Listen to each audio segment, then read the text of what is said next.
Arratsalde on.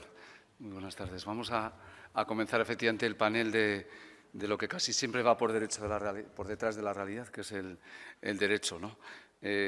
Tenemos un panel muy transversal también dentro del ámbito jurídico, como está siendo toda la jornada, y para darle dinamismo y para poder, ojalá, obtener así un pozo de destilación intenso y a la vez plural, de los diferentes compañeros y compañeras que van a intervenir, voy a proponer que suban 3 integrantes de la mesa en primer lugar y luego los 2 finales.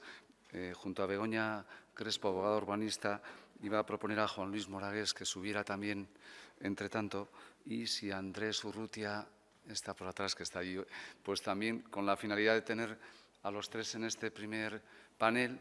Seguiría después Alfonso Aya y, por último, José Luis de la Cuesta. Mientras van tomando asiento, explicamos un poco cuál es el sentido de que el derecho venga, evidentemente, a tratar de, ojalá, pautar conductas en esta materia. Había varias apelaciones a la mañana al campo del derecho y varias interpelaciones también a los juristas.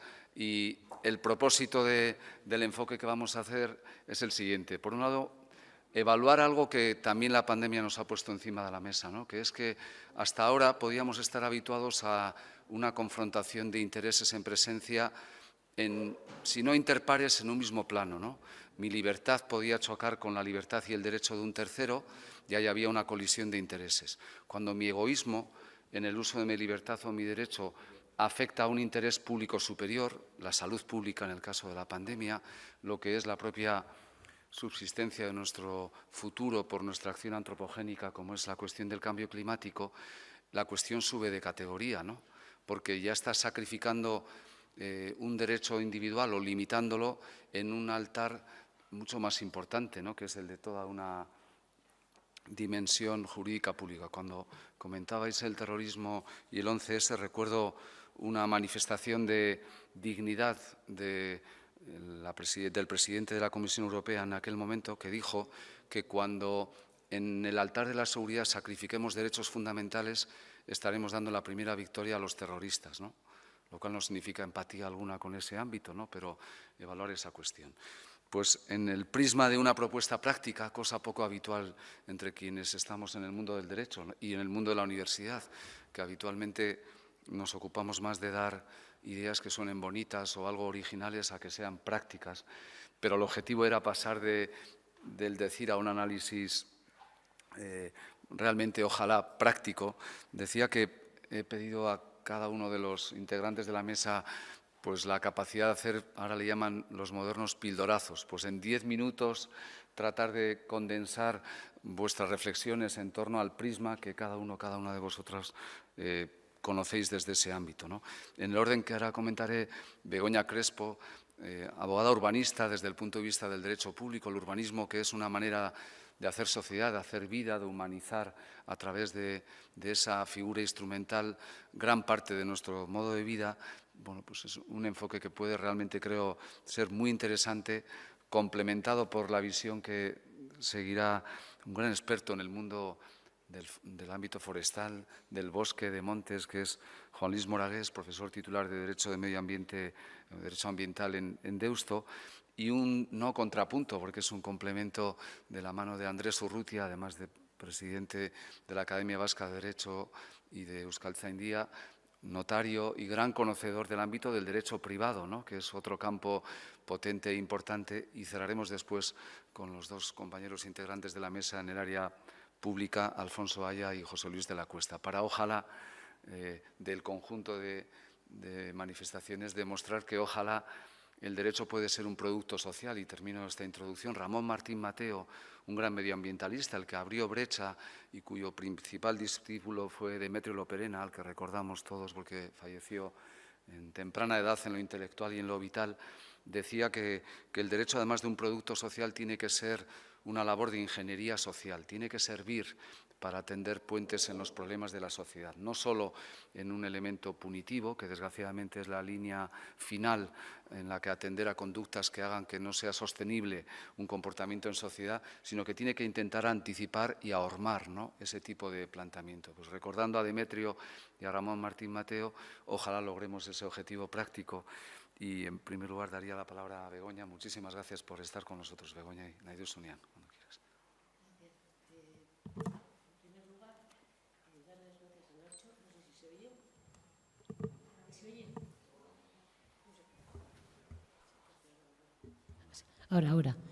En primer lugar, darle las gracias a Nacho por la invitación, porque me ha permitido poder estar en el Congreso, escuchar a todos los distintos ponentes y aprender muchísimo a lo largo de todo el día. Bueno, y para no demorarme, yo voy a enfocar la protección de los bosques un poco desde el punto de vista del urbanismo sostenible. El desarrollo sostenible es un principio político-jurídico, mientras que el cambio climático es un fenómeno o conjunto de fenómenos que pueden tener consecuencias jurídicas, pero no es un concepto jurídico. Desde la legalidad del urbanismo sostenible, existen una serie de disposiciones que voy a resumir de forma breve, pero que son relacionadas con la protección que estamos debatiendo o intentando analizar a lo largo del día. En 2010 se presentó el Libro Blanco de la Sostenibilidad en el Planeamiento Urbanístico Español. Las propuestas que hacía era establecimiento de criterios de sostenibilidad de carácter territorial, es decir, reordenar los usos agrícolas, reconvertir las áreas degradadas en zonas forestales, etc. Apuntaba ya un poco el sesgo. En diciembre de 2019, la Comisión Europea presentó el Pacto Verde Europeo, que está dirigido a impulsar un uso eficiente en los recursos mediante el paso a una economía limpia y circular, así como restaurar la biodiversidad y reducir la contaminación. Además de la Ley del Patrimonio Natural y de la Biodiversidad, me voy a centrar en la reciente Ley 7/2021 de 20 de mayo de Cambio Climático y Transición Energética, por cuanto entiendo que tiene bastante enjundia en relación con el tema que estamos viendo. En su artículo 21 ya determina que las intervenciones en el medio urbano, en la edificación y en las infraestructuras del transporte, perseguirán los siguientes objetivos. El despliegue de proyectos de energías se llevará a cabo preferentemente en emplazamientos con menor impacto. Ya empieza a hablar de menores impactos. El artículo 25 habla del desarrollo rural, de la política agraria, política forestal y energías renovables. Y aquí ya dice que el Gobierno incorporará en todo este ámbito medidas encaminadas a reducir la vulnerabilidad del cambio climático de los suelos agrícolas, de los montes y de los suelos forestales, y para facilitar la preservación de los mismos. Vamos avanzando. Y en el aspecto más práctico y pragmático, quiero destacar una medida que tenemos, que existe desde el año 2006 y que yo creo que no es nada conocida, y es que el artículo 79 de la Ley Vasca 2/2006 de Suelo y Urbanismo establece el estándar relativo a la plantación o conservación de un árbol por cada nueva vivienda o cada 100 metros cuadrados de construcción. Es decir, que aparte de todas las reservas para zonas de parques, zonas libres y demás, establece que para vegetación se tiene que conservar un árbol por cada nueva vivienda de suelo de uso residencial o, como he dicho, de 100 metros cuadrados de construcción de suelo industrial. Posteriormente, el Decreto de Estándares del 2012 vuelve a remarcar que esta exigencia se preverá, será obligatoria tanto en suelo urbano como en suelo no urbanizable, Pero esta exigencia del estándar que los ayuntamientos desde ese momento han ido exigiendo en cada autorización o licencia administrativa, de seguro ha ayudado sobremanera que nuestras ciudades tengan un poco mejor de calidad de aire, con más oxígeno, y aunque se tratan de medidas humildes, yo entiendo que son eficaces en el día a día de nuestro devenir. Pero además, las directrices de ordenación del territorio, que es un estamento superior de planeamiento, para el suelo no urbanizable establece también una serie de categorías de ordenación y prevé también que en cada categoría una regulación de los usos. En concreto, exige en el planeamiento municipal un desarrollo con una contención de usos en relación con ese suelo urbanizable. Pero el plan territorial sectorial agroforestal da un paso, a mi juicio, más allá y, entre otras determinaciones, establece como obligatoria la subcategoría de montes de utilidad pública y montes protectores y establece esa obligatoriedad para el planeamiento. Entiendo yo que son medidas de protección del bosque. Y concretamente en el planeamiento municipal dice deberá asimismo recoger el carácter normativo y la delimitación de montes de utilidad pública y montes protectores como condicionante superpuesto. A esto podemos también añadir las normas forales forestales, que también tienen como objetivo claro el conservar los montes, preservarlos y protegerlos. Por lo tanto, yo entiendo que desde el punto de vista del urbanismo sostenible existen ya elementos legales para que se pueda producir una protección de los árboles y de los bosques. Es verdad que, en mi opinión, en mi humilde opinión, a veces la estrechez en la interpretación de las palabras, muchas veces nos encontramos con palabras como natura, no bosque, pero como natura, árbol. Entonces, a veces esa interpretación tan estrecha o tan falta de cierta sensibilidad del juzgador hacia el medio físico, falta de empatía, pienso yo que nos ha podido hacer no ir más allá en la aplicación de estas medidas. Pero sin duda yo considero que y lo vamos a tratar en la mesa del panel, aunque haya que tipificar, y vamos a ver el tema de tipificar determinadas conductas, yo considero que se puede avanzar bastante con la legislación que tenemos en este momento desde el punto de vista del urbanismo sostenible. Y no me puedo sustraer a terminar con una cita que ya de una escritora, de una docente norteamericana que ha sido citada esta mañana, Robin Wall Kimmerer, que en su libro de Una trenza de hierba sagrada dice que ella pide cambiar la forma de pensar para sanar la tierra. Y afirma, no podemos ser meros espectadores de la destrucción de aquello que más amamos. Y afirma tener fe en la resiliencia ecológica y evolutiva de la biosfera, pero dice siempre y cuando esté presente el amor humano.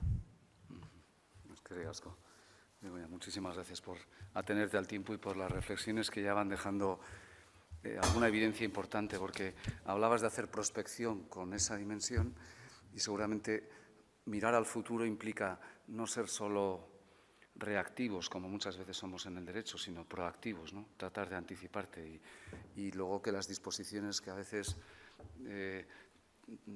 tratan de colorear una ley y luego no se cumplen algunas de las que señalabas, pero un enfoque muy oportuno y muy interesante para enmarcar toda esta reflexión a la que sigue la propuesta de reflexión por parte de Juan Luis Moragués, profesor titular, como comentaba, de Derecho Medioambiental, y en un enfoque que seguro va a seguir complementando en esta misma línea. Naidus Unián, Juan Luis. Gracias, Juanjo. No sé si la presentación se ve, no se ve. Perdonad la torpeza mía en la explicación. Yo voy a dar una visión. Vale, estupendo. Yo creo que ya está, ¿no? Bueno, como no puedo mirar para atrás, me haces una señal si aparece, y si no yo voy contándoos aquí lo que hay. Ahí, ¿no?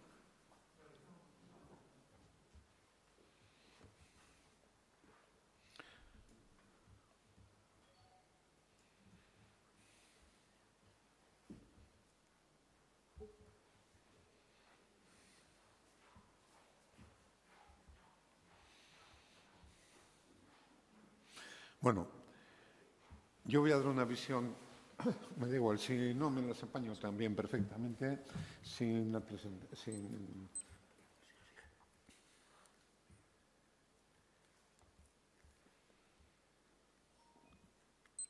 Ya.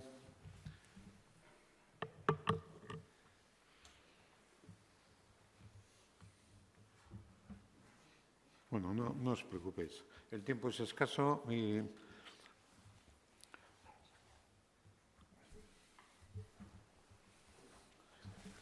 Vale, gracias.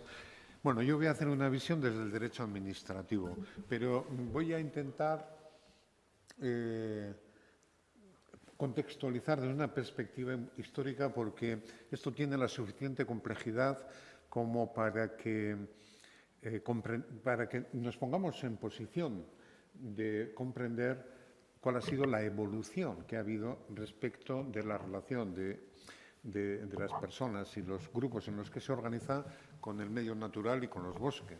Y esto ha ido cambiando a lo largo del tiempo. La primera referencia que nosotros tenemos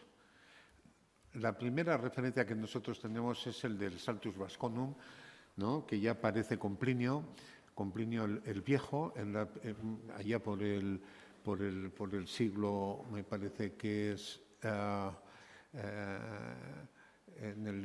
creo que era no sé si era el 9, antes, en el siglo I, me parece que era. Y lo que él lo que está recogiendo es en la descripción que hace de la Hispania, digamos, que va de los Pirineos por todo el borde cantábrico, ¿no?, en una obra que se llamó De la Hispania Citerior desde el océano, está hablando que desde el Pirineo por el océano se encuentran el Vasconum Saltus y va describiendo algunas poblaciones que existían entonces, Oyaso, que se identifica con Oyarzun actualmente, los Opida, las ciudades de los Bárdulos, los Morogos, Menorca. Bueno, van marcando unas series hasta Falabióbriga, que hoy creemos que está en Castro. Y dice, lo que viene a decir es que toda esa zona era el bosque de los vascos. Y luego estaba el Lager vascónico, la zona agraria, que era la zona más al sur. Esto ha servido para armar una hipótesis que la planteó Julio Caro Baroja, en la que decía que en la zona vascófona o en la zona vascona coexistían en tiempos romanos dos realidades geográficas, ¿no?, y culturales antagónicas, el Lager y el Saltus. El Saltus sería la zona boscosa, de una prácticamente impenetrable, digamos, para la conquista romana, de la vertiente cantábrica, y dentro del dominio climático atlántico, mientras que el Lager se correspondería con las tierras cerealísticas de la cuenca mediterránea, donde se desarrolló el modelo cultural romano basado en ciudades y núcleos urbanos. Entonces, hay una referencia histórica, pues, de hace 2000 años, que está hablando de la existencia de una fuerte componente forestal, ¿no?, de toda la zona cantábrica, de lo que actualmente podemos conocer, pues, como Vasconia, luego Cantabria, etc. Mario Mitchell y Luis Gil, en una publicación que os recomiendo encarecidamente que la podáis leer porque es de una riqueza impresionante respecto del tema forestal, aunque el título viene a ser algo así como el paisaje forestal o el paisaje forestal de la Comunidad Autónoma de Euskadi. Es una colección del Gobierno, se publicó en una colección con el número 18 del Gobierno vasco. Todo esto luego creo que se va a publicar, por lo tanto lo podréis consultar allí para tener la referencia. Y lo que dice es que el paisaje forestal que observamos actualmente deja constancia de un modo de vida rural que se ha venido desarrollando, ¿no?, pues durante siglos.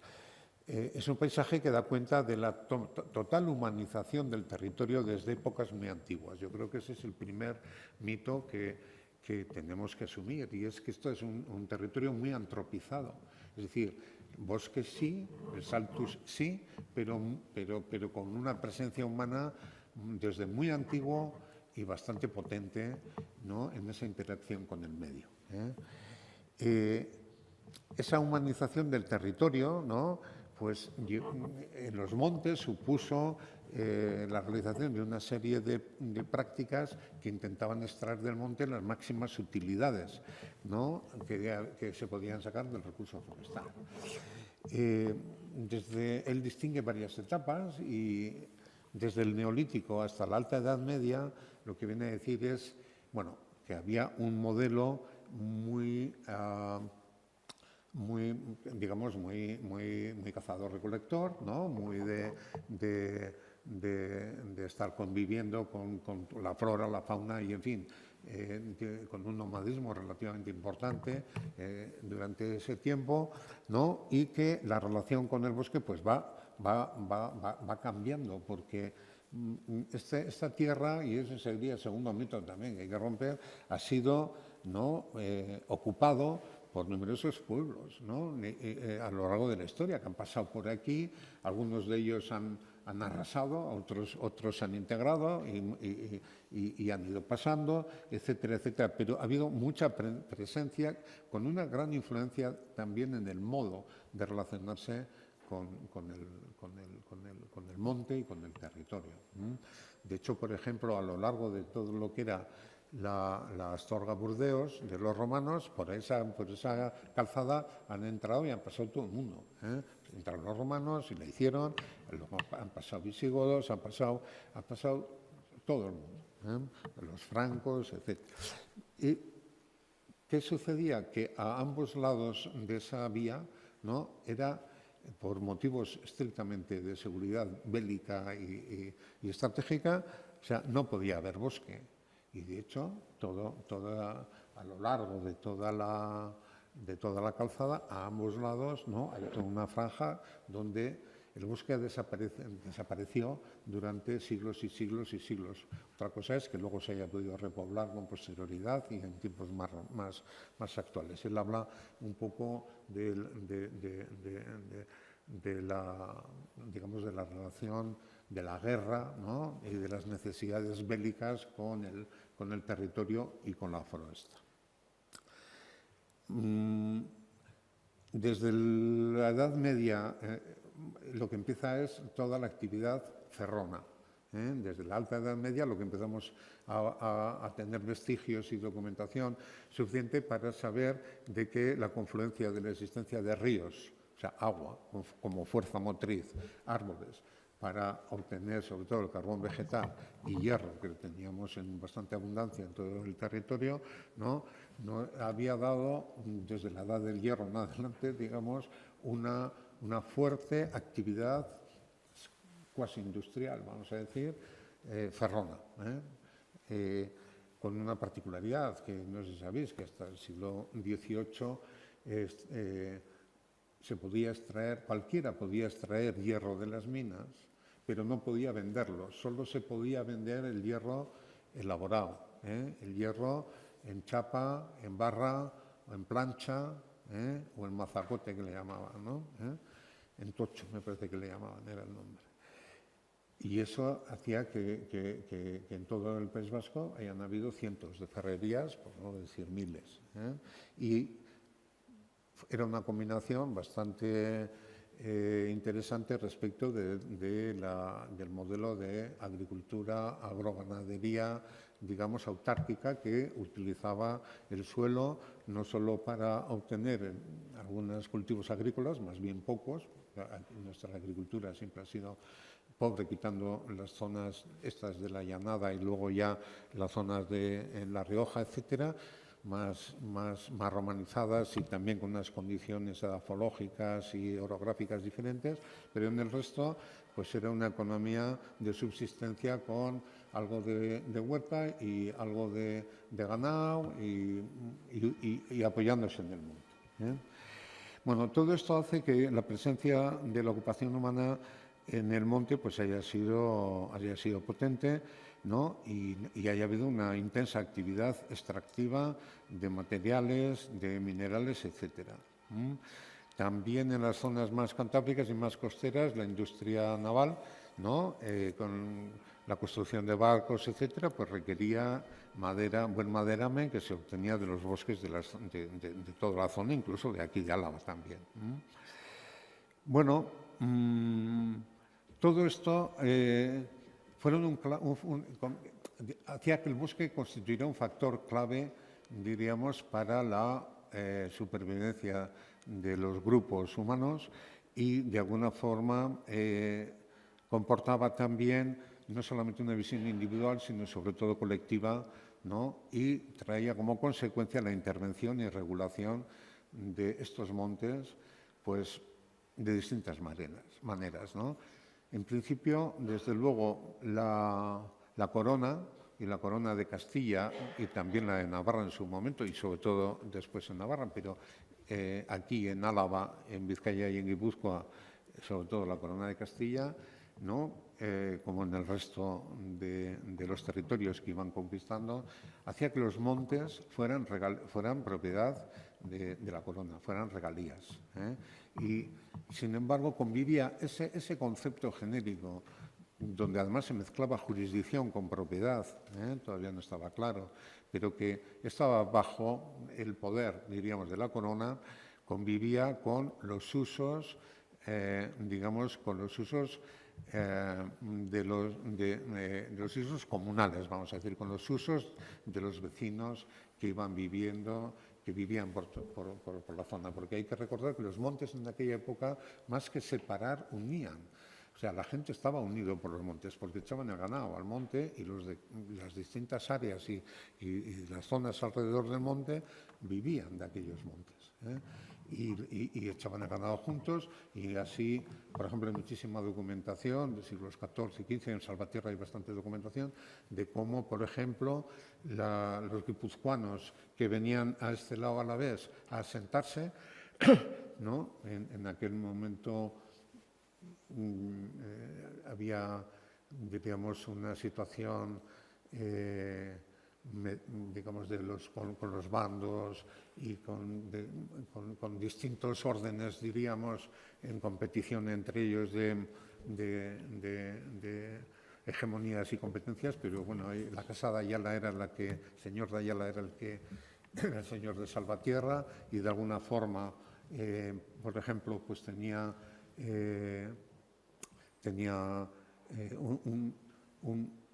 un montón de, diríamos, una gran cantidad de prerrogativas respecto del uso de los montes y, por decir de alguna manera, todos los vecinos que vinieran de Guipúzcoa, aquí en Álava tenían derecho a tener una casa abierta, un fuego abierto, con lo que eso significaba, ¿no? Foguera, derecho de echar ganado al monte, leñas, pastos comunales, etcétera. ¿De acuerdo? Y viceversa, en la zona del Goierri guipuzcoano se reconocía a los alaveses que allí fueran, ¿no? Como vecinos de pleno derecho, con derecho a tener casa abierta, etcétera, etcétera. En este caso concreto estaban unidas por lo que era la sierra de Ezkorriarratz y bueno, ahí se constituyó la parzonería y han sido gobernado y regido durante todo este tiempo a través de unas ordenanzas y a través de los usos y costumbres, ¿no? Que, diríamos, iban gestionando la utilización de los montes comunales. Hubo una concordia, ¿no? En la que se dividió el monte, diríamos,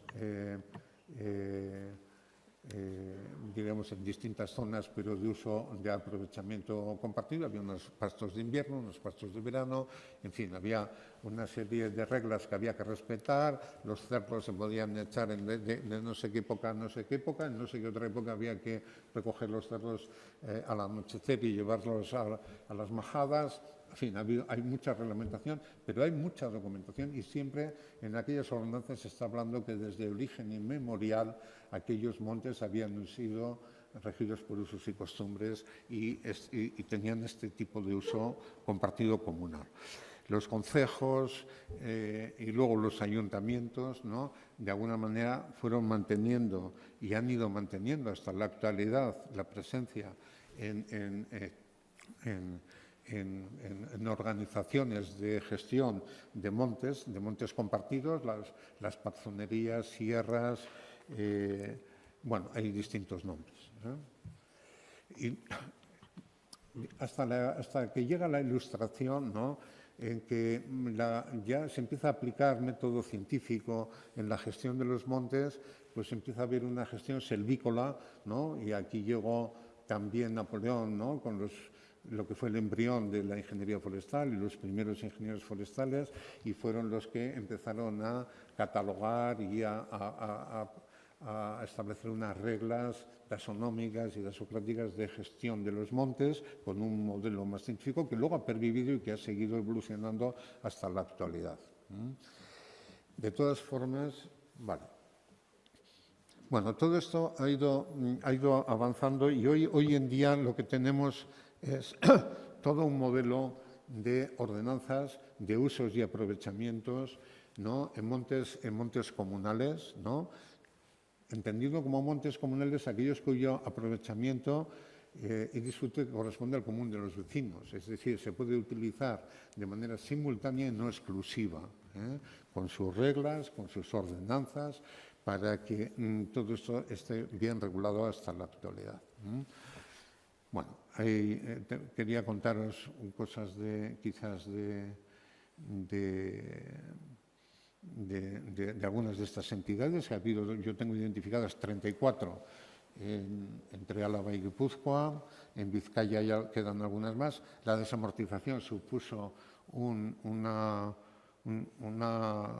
tensión tremenda en la lucha por el modelo de gestión de los montes, la desamortización de lo que se entendían que eran terrenos en manos muertas, pues llevó a una enorme dificultad de los pueblos para poder mantener diríamos, los montes como comunales. En Álava se consiguió, en Navarra también, en Vizcaya y en Guipúzcoa la mayor parte de aquellos montes comunales salieron a pública subasta, se vendieron y fueron adquiridos ya por particulares, y de alguna manera se perdió, aunque quedan algunos rastros, ¿no?, de lo que es monte comunal, pero se ha perdido y no ha quedado con la fuerza que ha quedado aquí en Álava y en Navarra.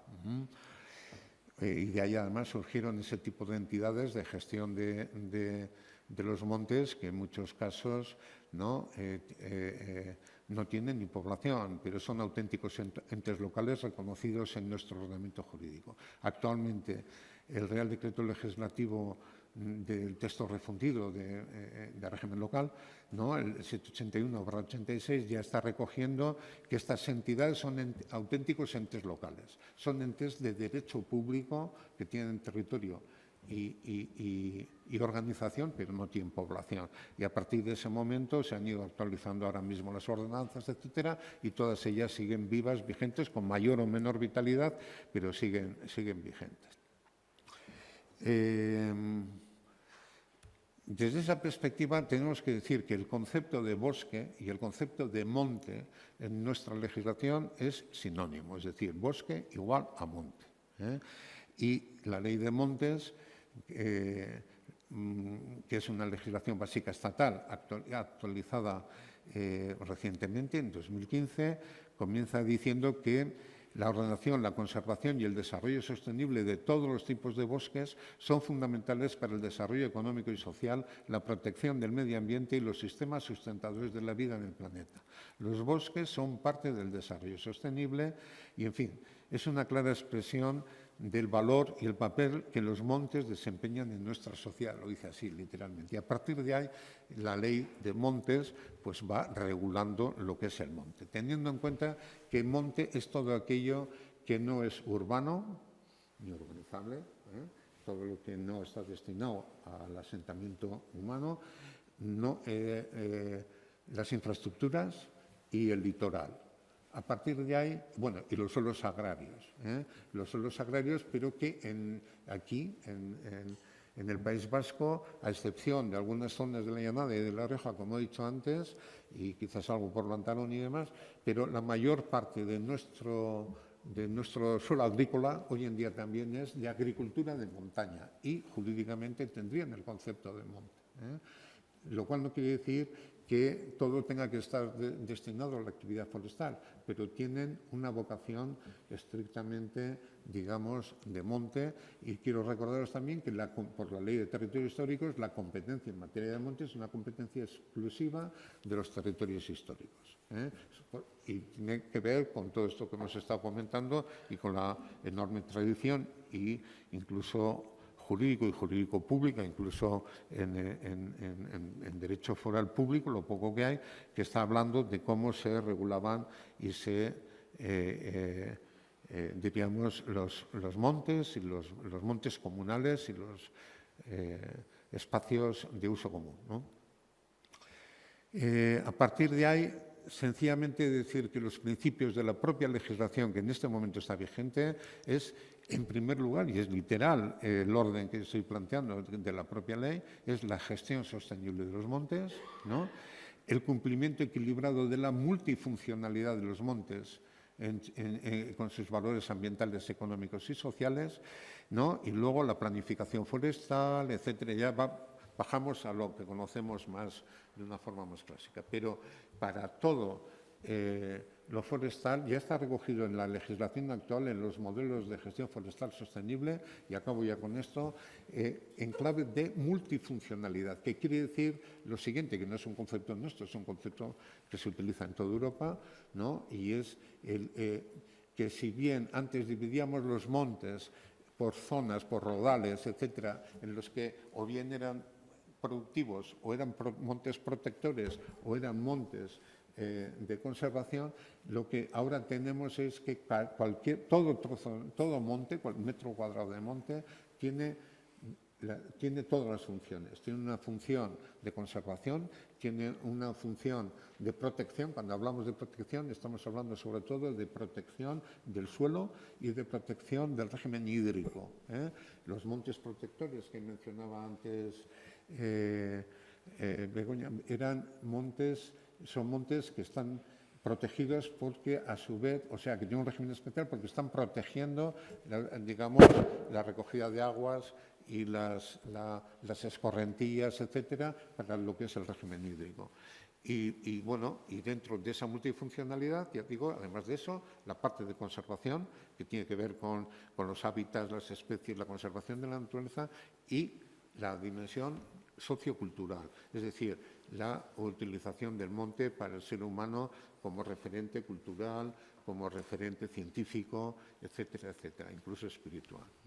Vale, es que digo, Juan Luis, siento apretar en el tiempo, porque es un enfoque histórico y de calificación jurídica muy interesante para delimitar el bien jurídico protegible después, y creo que hay un ámbito de análisis muy interesante. Y creo que es, además, muy interesante porque va a haber un hilo conductor con lo que creo Andrés Urrutia nos puede hablar ahora, ¿no? Que es hablar desde la dimensión de nuestro derecho, nuestro viejo derecho foral, ahora derecho civil vasco, ese alcance de la función social de la propiedad y particularmente todo lo que afecta a esta dimensión del monte.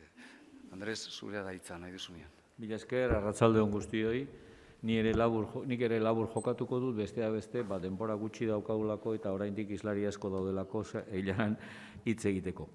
Buenas tardes a todos, gracias a los organizadores por haberle permitido a alguien que en este momento representa al derecho privado frente a la fuerza arrolladora del derecho público, hablar un poquito de los montes y de los bosques, porque si alguien repara, cualquier euskaldun al que le pregunten si identifica Mendiak eta Basoak, probablemente su respuesta no será el que la identidad entre ambos términos es absoluta. Dejando esto a un lado, voy a iniciar una exposición rápida, a base de pildorazos, como nos ha sugerido el presentante, retomando un concepto que el otro día utilizó nada más y nada menos que nuestro lehendakari. Nuestro lehendakari habló de la reintegración foral.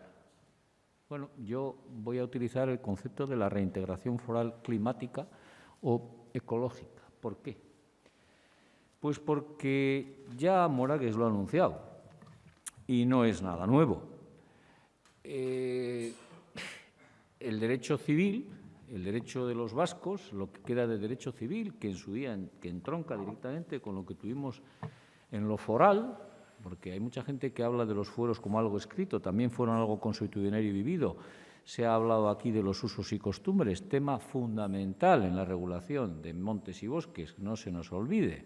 Ojo, que todavía está vigente en muchas partes del territorio una utilización de montes y bosques que está basada únicamente en la costumbre. ¿Qué está pasando? Que ante la primacía del derecho escrito, el uso y la costumbre está siendo relegada a un segundo lugar y la propia población que ha practicado esos usos y costumbres está teniendo un salto generacional en el que las nuevas generaciones ignoran esos usos y costumbres. A ver, para alguien que se aproxima desde el punto de vista del derecho privado, desde el derecho privado vasco, desde la perspectiva de la historia del derecho civil vasco y del derecho vasco en general, hablar de bosques y montes es hablar de algo inserto en la propia naturaleza del concepto patrimonial de algo que es básico, la casa. Pero la casa no entendida como la casa, una edificación, no, la casa entendida como un conjunto de elementos que sustentan una determinada forma de vivir, de lograr sobrevivir y que no se basa, y este es un tópico que todos los privatistas repetimos, pero que es cierto y se ve además, en una concepción individualista de la propiedad, sino una concepción social y familiar. No se entiende la propiedad al servicio del individuo, sino el individuo al servicio de ese conglomerado familiar, de esa casa. Alguien dirá, este señor está contando una serie de historias que efectivamente son muy antiguas. Y yo diré, sí, pero que han sido nuestra historia y que hoy en día, además, cabe la posibilidad de revitalizarlas. ¿Por qué? Porque el concepto de casa, sostenido de esta forma, tiene su traducción probablemente hoy, aquí y ahora, en un concepto de patrimonio familiar del que los bosques y los montes, estoy hablando desde el punto de vista de derecho privado, tienen mucho que decir. Casa, montes, bosques, definición. Bueno, pues como los juristas tenemos mucha afición a citar artículos, pues voy a citar un artículo de la ley del 2015. Dice, el caserío es una explotación agrícola o ganadera familiar constituida por una casa de labor con diversos elementos muebles, movientes, derechos de explotación, maquinaria, instalaciones y una o varias heredades, tierras o montes. Estas tierras o heredades pueden o no estar contiguos a la casa de labor y reciben la denominación de pertenecidos del caserío. Y no solamente es que reciban la denominación de pertenecidos del caserío, es que este tipo de realidades han configurado, aquí se ha hablado antes de ontologías, han configurado nuestra realidad y todavía configuran nuestra realidad. Las llevamos en nuestro carnet de identidad, las llevamos en nuestros apellidos, las llevamos precisamente porque esa toponimia y esa onomástica, pero sobre todo la toponimia, está muy, pero que muy relacionada con la existencia de los bosques y de los montes. Un ejemplo, si se quiere grosero, Mendi. ¿Cuántos apellidos hay con Mendi? ¿Cuántos apellidos hay con Baso, Bosque? Eso no configura, eso no nos dice, no nos da ya una pista de una realidad que tiene que ver de una forma esencial con la propia organización social que ha vivido y que vive todavía en muchos casos se vive en el País Vasco, sí. ¿Cómo lograron, y paso al segundo tema, cómo lograron realmente proteger este estatus de la casa, de la indivisibilidad, de la transmisión de generación en generación? Pues de una forma muy sencilla, creando un vínculo jurídico único ya hoy en día en toda la península ibérica, que era la troncalidad. Y alguien ya habrá dicho hasta, ¿cómo? ¿Reivindica usted la troncalidad? No, reivindico las formas modernas en las que puede ser traducida la troncalidad, que era precisamente el vínculo entre esa familia que tenía una propiedad familiar, vuelvo a decir, no individual, y los elementos que formaban parte de esa casa. Y de forma muy significativa, y aquí se ha hablado precisamente de ese tipo de agricultura o ese tipo de explotación de la casa, que tenía una vertiente forestal, una vertiente ganadera, una autarquía, evidentemente, que hoy en día no sería sostenible, pero que estaba ahí, ínsita. Antes se nos ha dicho que pensemos en global y actuemos en local. pues actuemos en local. Tenemos ahora instrumentos para hacerlo.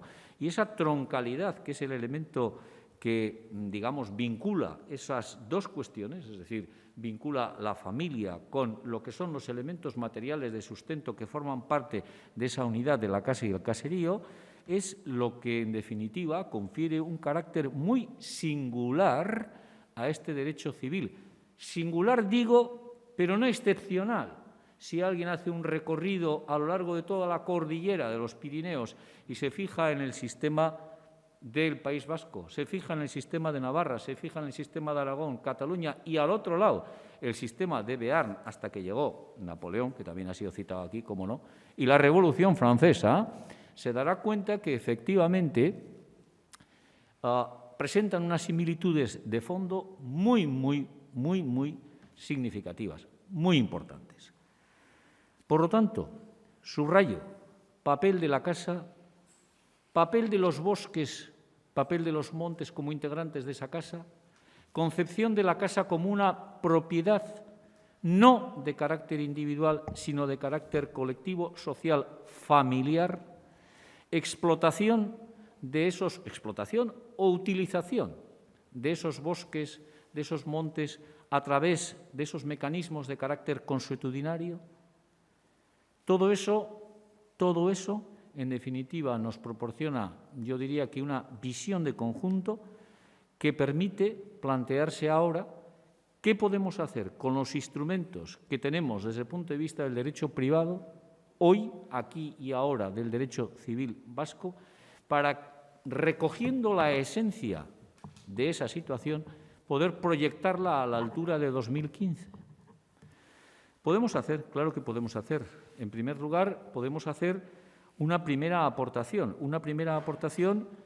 que nos sirve para saber que desde el punto de vista de la concepción de la propiedad no podemos actuar ya desde una concepción de la propiedad absolutamente individualista, sino tenemos que actuar desde una concepción mucho más social. Nuestra ley 5/2015 de Derecho Civil Vasco lo dice expresamente en el artículo 5.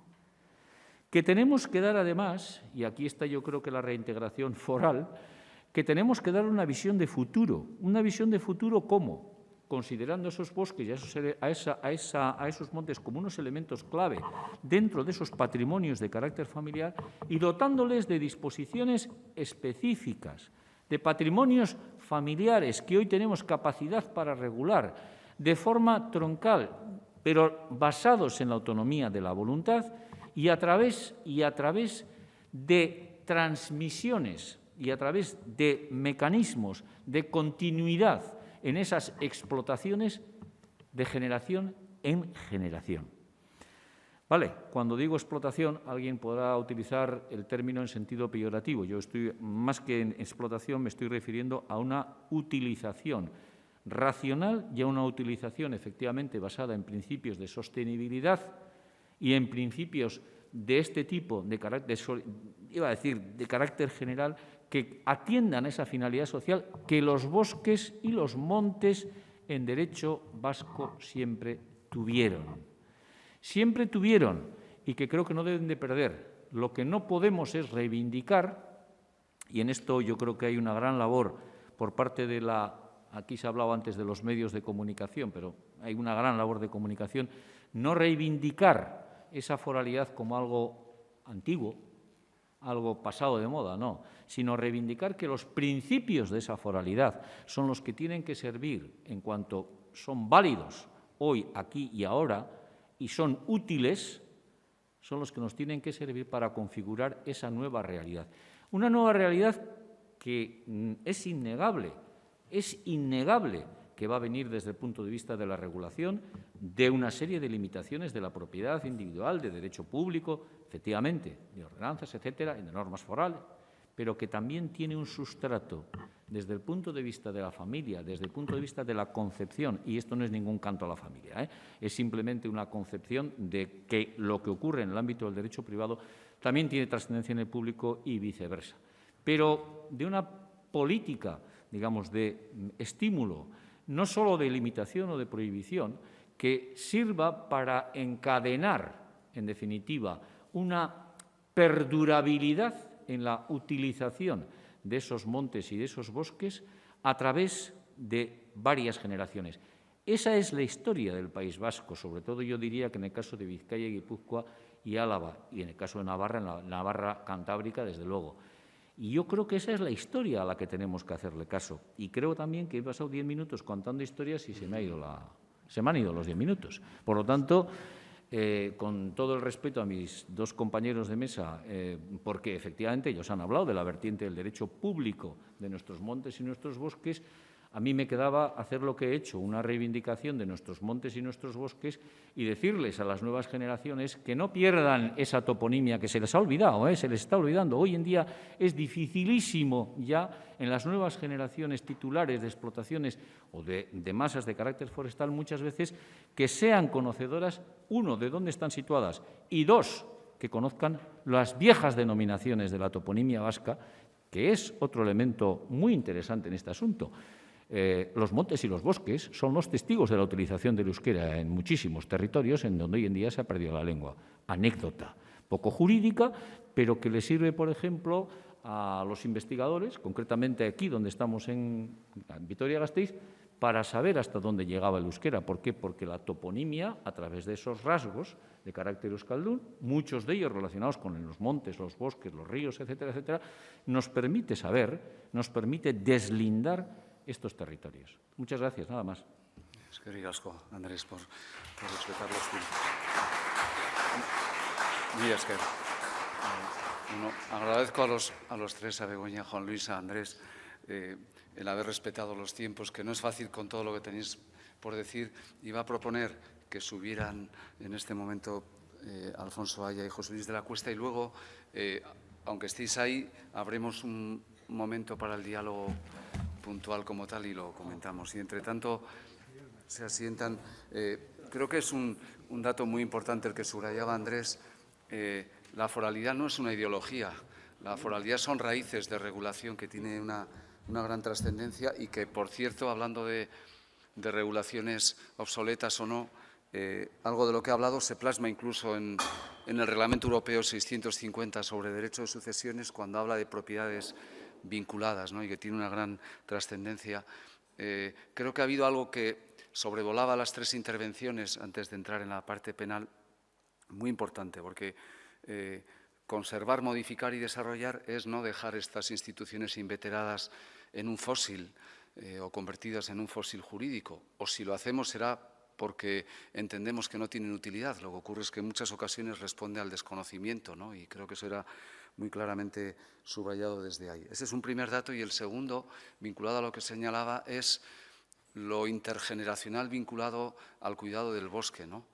Cada vez hay, y conoce muy bien particularmente Juan Luis ese ámbito, la industria maderera, que debe de ser una industria sostenible, acaba agotándose una generación que está viviendo de esa industria.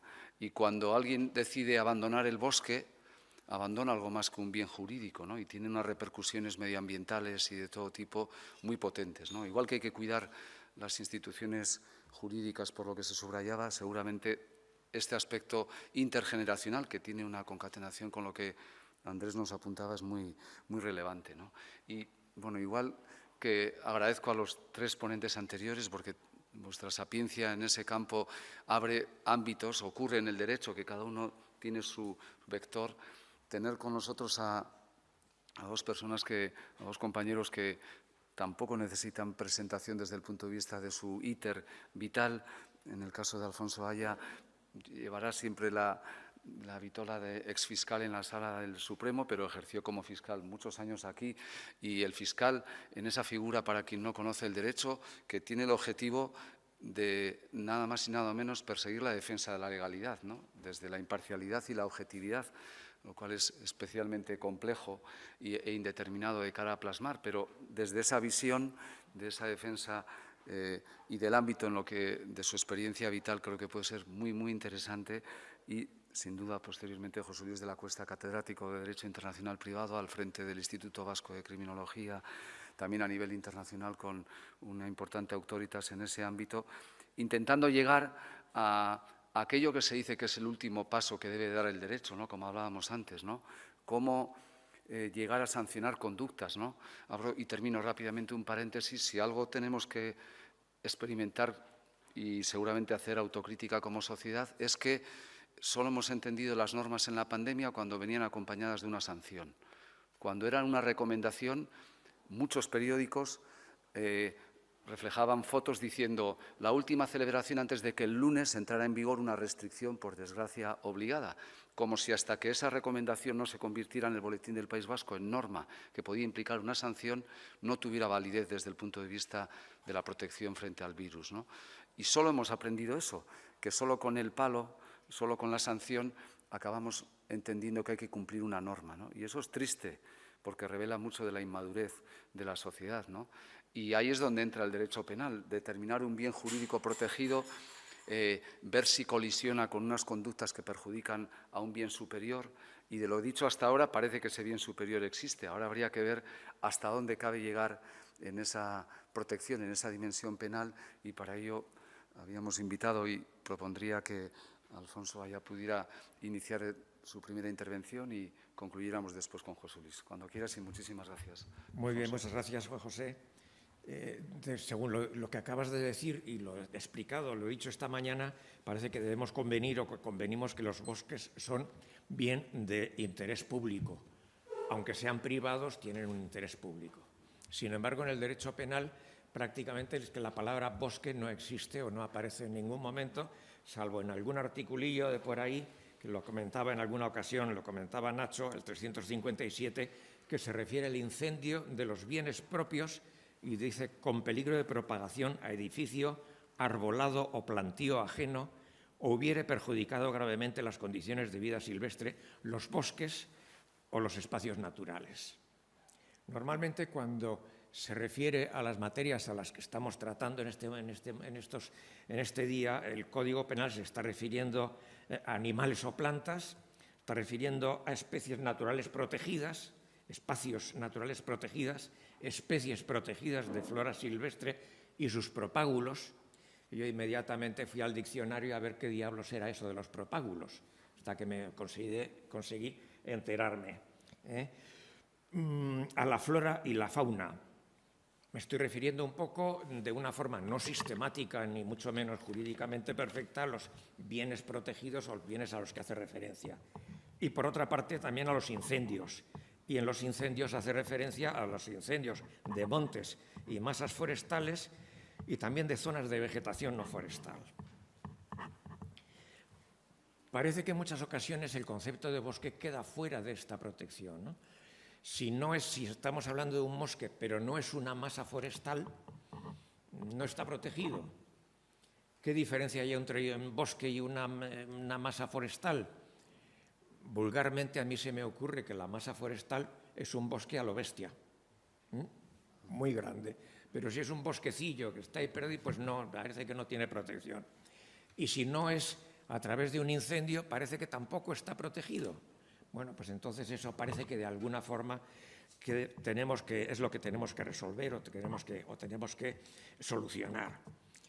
Independientemente de la definición que le demos a los bosques, ¿no? Que se ha hablado también esta mañana, se han hablado del primero de los paneles, de una definición que lo da la FAO, la organización FAO, de un bosque como ecosistema o bosque como monte, como se ha estado diciendo hace un momento.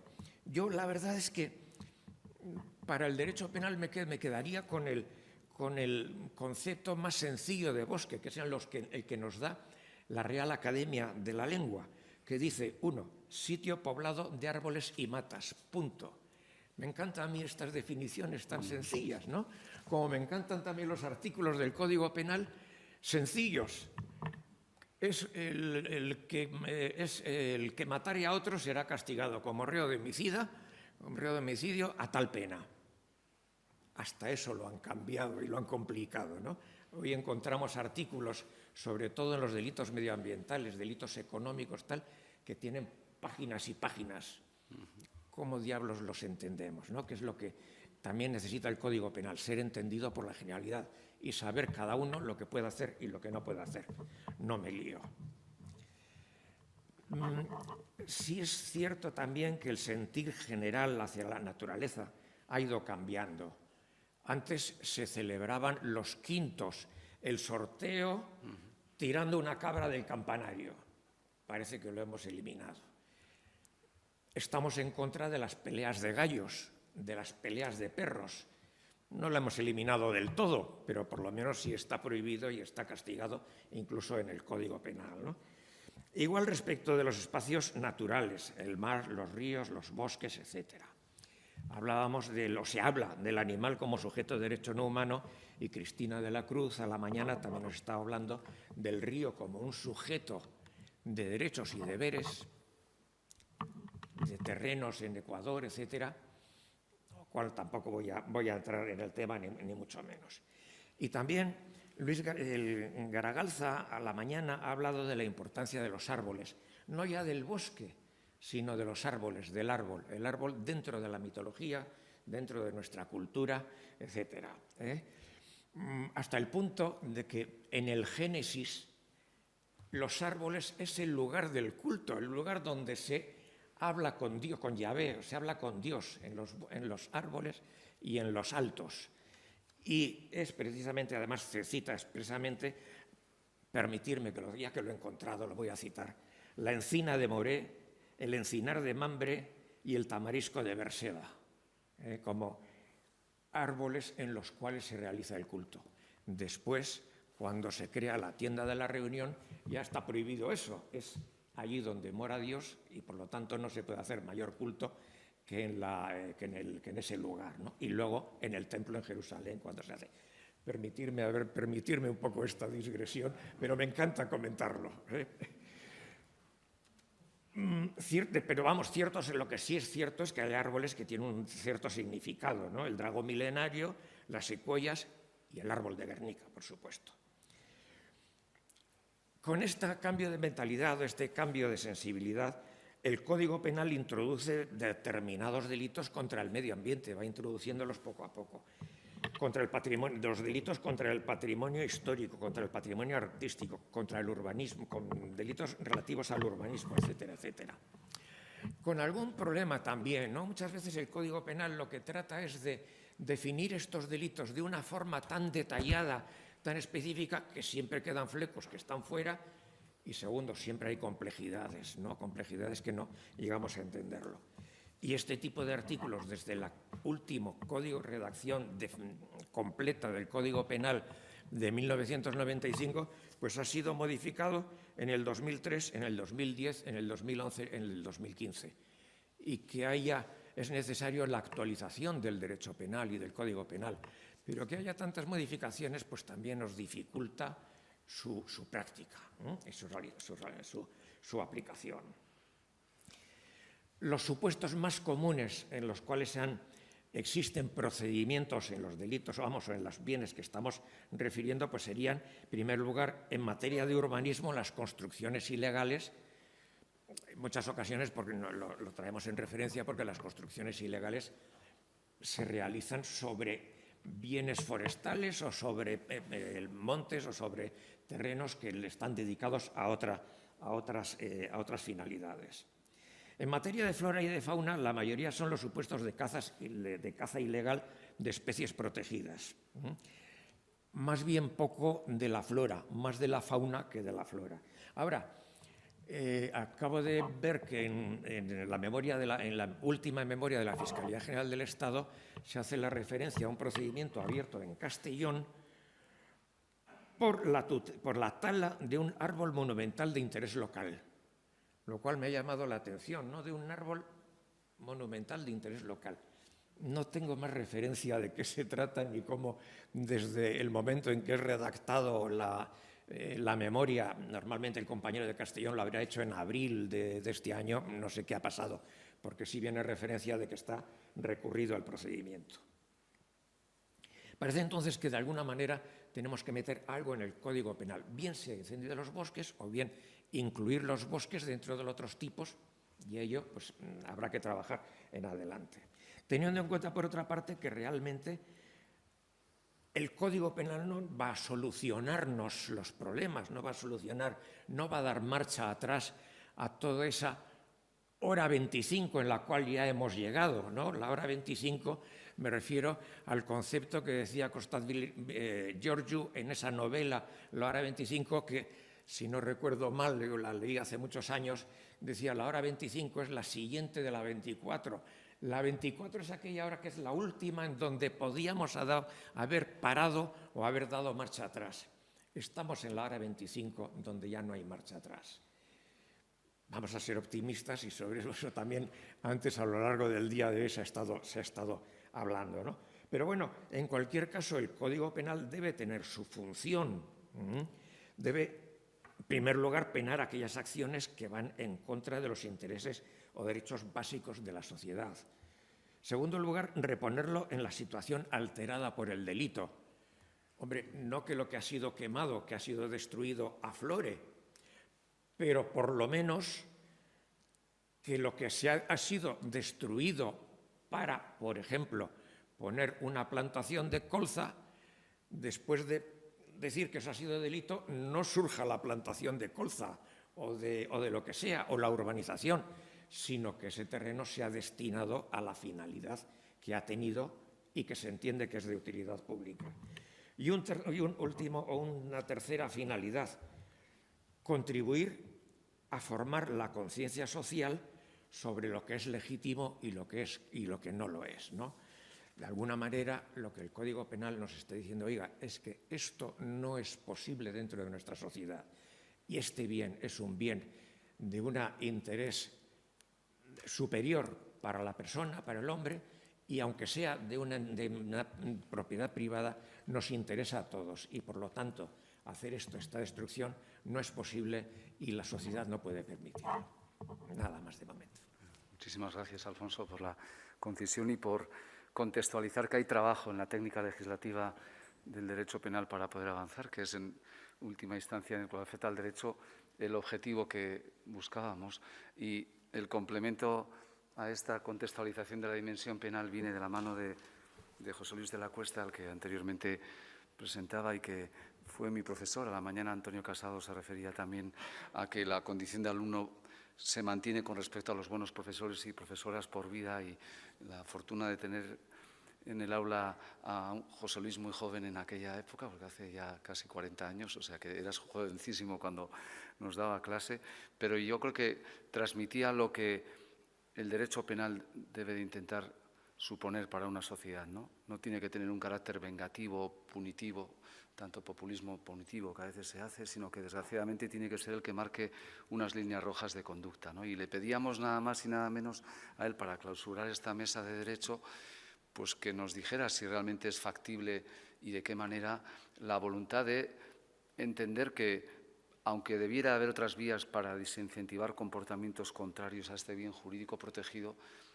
pueda haber o no una reforma legislativa del Código Penal que pudiera llegar a prever una protección de este bien jurídico. Ese era el reto que proponíamos a quien tiene autoritas académica y personal a nivel internacional y a nivel, desde luego, de nuestro país, ¿no? Y ese es el reto, José Luis, que te proponíamos, y si lo logras y logras convencernos, nos daríamos todos por satisfechas y satisfechos cuando quieras. Y muchísimas gracias, José Luis. Pues muchas gracias, Juanjo, que como se ve, además de profesor, pues es mi amigo y no se puede uno fiar a los amigos cuando hablan en público del otro. Yo estoy encantado de participar en este congreso y de tratar de responder al reto o la pregunta de qué puede hacer el derecho penal en relación con la protección de los bosques. Empezaría diciendo que es verdad, solo hay un artículo dentro del Código Penal que se refiere en la actualidad al bosque. Por cierto, no estamos tanto en un problema de bien jurídico técnicamente cuanto de objeto de protección. En realidad, el objeto de protección es si estamos ante una propiedad privada, el bosque como propiedad privada, o si estamos ante un elemento ambiental que pertenece a un concepto moderado de ambiente, que no solo se integra por los elementos naturales, sino también por la flora y la fauna. Y entonces, ¿cuáles son los elementos que integran ese concepto ambiental y qué presencia tienen que tener en cuanto a las agresiones que se dirigen contra el ambiente? Pues bueno, esta situación actual de una única referencia en el Código Penal no se ha dado así siempre. En el año 1983 se introduce por primera vez en el Código Penal el delito ecológico. Artículo 347 bis. Se refiere a los bosques, al lado de las plantaciones útiles. El proyecto de Ley Orgánica del Código Penal de 1980, 3 artículos referidos también a los bosques, no exclusivamente a los bosques, pero que mencionan a los bosques. La propuesta de anteproyecto de nuevo Código Penal de 1983 también recoge el delito de contaminación ambiental y en él también se alude, se incluye la referencia a los bosques. Entonces, ¿qué pasa? ¿Por qué? ¿Qué sucede en el Código Penal actual? Pues el Código Penal actual ha preferido utilizar el término plantas. Y bueno, no hay duda que un árbol es una planta, terminológicamente. O sea que desde ese punto de vista, el término planta cubre al árbol. Pero no es lo mismo un árbol que un bosque.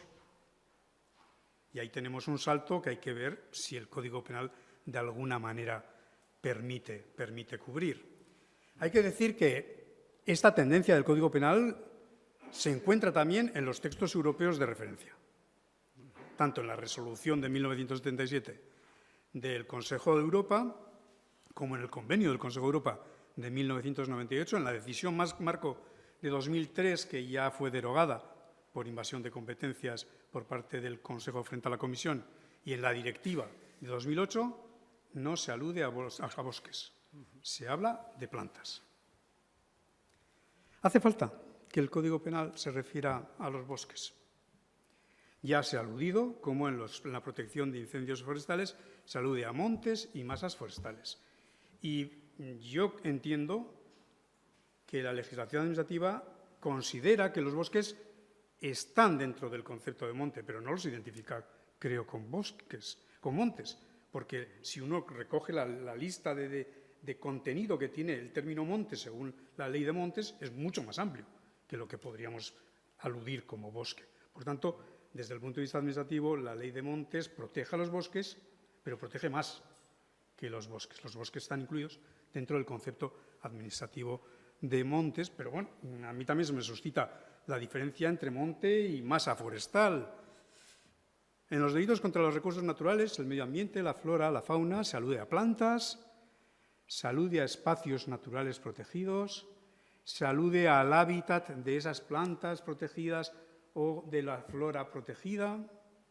No hay una referencia explícita, y es cierto que la falta de referencia explícita en el Código Penal a un objeto que merezca ser protegido y que necesite de esa protección es un problema.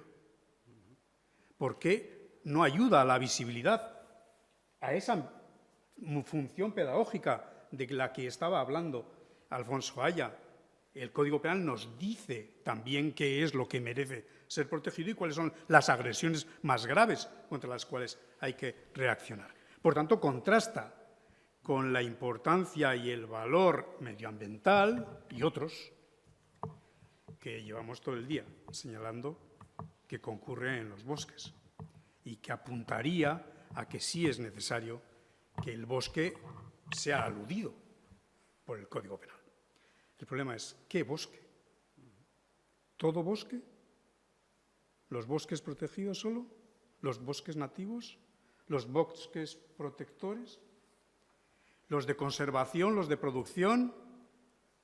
En la terminología de la Unión Europea, los bosques primarios, los bosques maduros, a los que últimamente se refiere la política europea en materia forestal. En mi opinión, en el plano penal y el derecho penal no le corresponde, como decía muy bien Juanjo, una función de primer nivel, sino de último recurso. Por tanto, ahí está toda la regulación administrativa para hacer frente a lo que pueden ser muchas infracciones, pero que no alcanzan la entidad suficiente para ser objeto de atención en el Código Penal. En mi opinión, en el Código Penal, respecto de los bosques, habría que pensar en proteger los bosques frente al grave daño. Nacho, en su poema La activista, la activista dice, el arboricidio que aún no has conseguido ver en tu Código Penal. Me estoy refiriendo al arboricidio como algo paralelo o similar al genocidio. En el genocidio basta con matar a una persona si se persigue la destrucción del grupo. ¿Bastaría con destruir un árbol si se persigue la destrucción del bosque? Bueno, personalmente no sé lo que opinan, no sé qué opinan los demás, me parece un poco excesivo. Pero si miramos la regulación penal vigente, vemos que hay un problema, porque no está protegido todo el daño contra los bosques. Está protegido los bosques como elementos patrimoniales. Si los bosques son públicos, como elementos públicos. Si son forestales, todo lo que sea daño por fuego, pero lo que no sea por fuego no está protegido.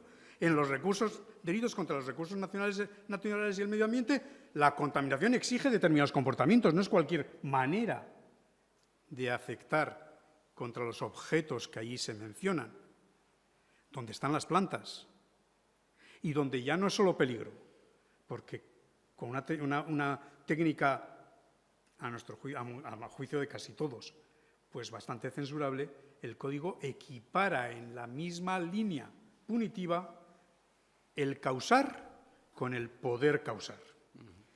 Y yo le miro a Alfonso, porque a mí me parece que los jueces, cuando se encuentran con estas cosas, que suponen tal agravio comparativo de dos elementos que la ley castiga al mismo nivel, suelen tender a recortar y a no permitir que se aplique el texto de la ley penal en toda su extensión, lo cual es algo muy peligroso.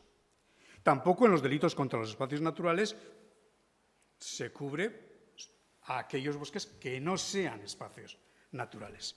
En los delitos contra la fauna y la flora, la tala prohibida es la tala referida a especies protegidas de flora silvestre.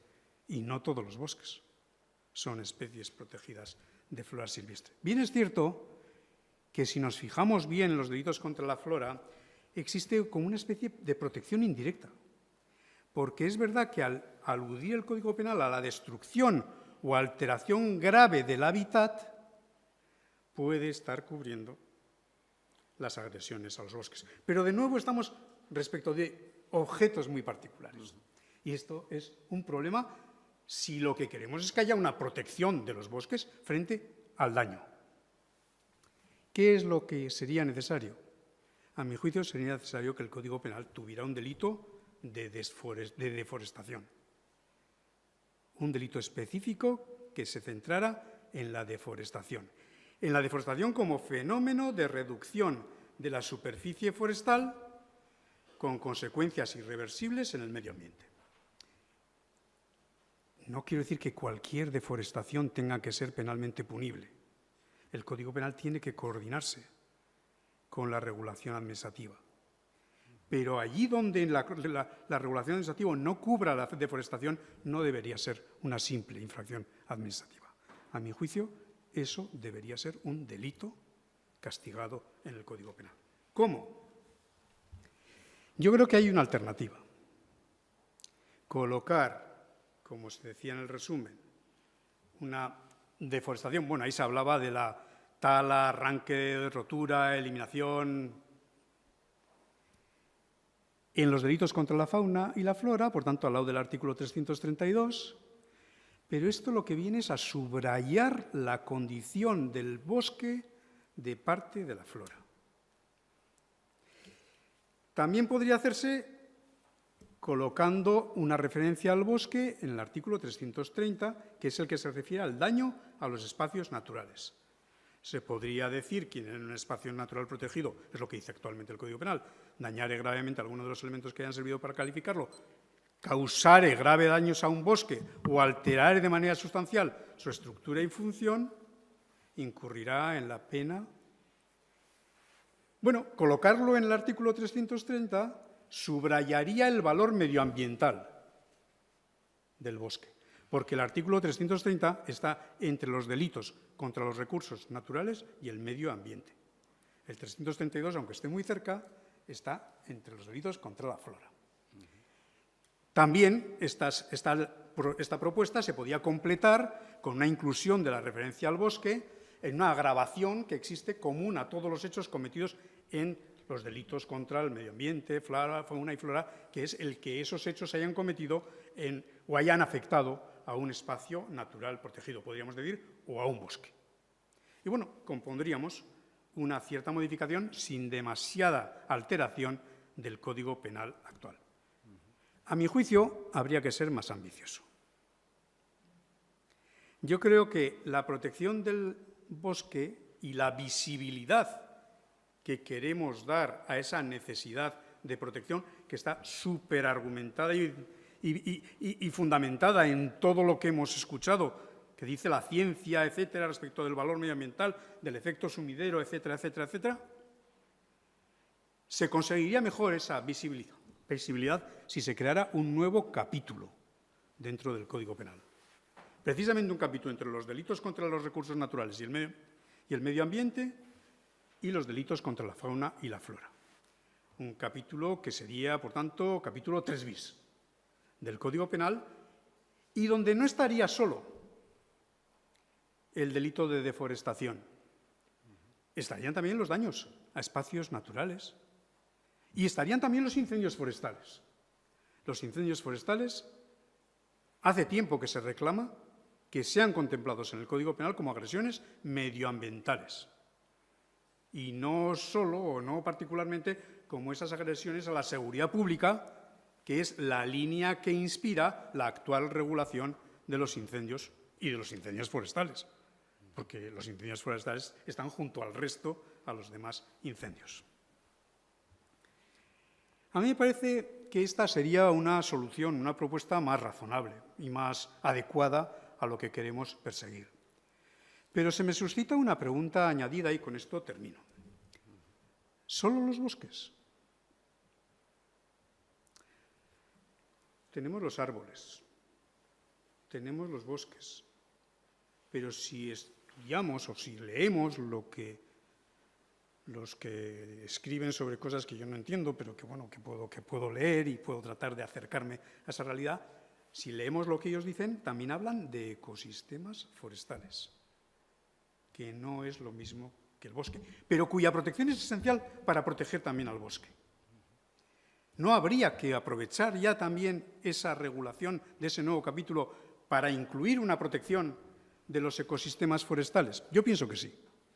Yo pienso que debería crearse un delito de degradación de un ecosistema forestal relevante. Un delito consistente en agredir, destruir, degradar, desmantelar el medio físico, los elementos que integran ese ecosistema forestal. Bueno, se podría añadir la referencia al ecosistema forestal a la inclusión, a las menciones que haya sobre los bosques, y al nuevo capítulo le podríamos llamar delitos contra los espacios naturales protegidos, bosques y ecosistemas forestales relevantes.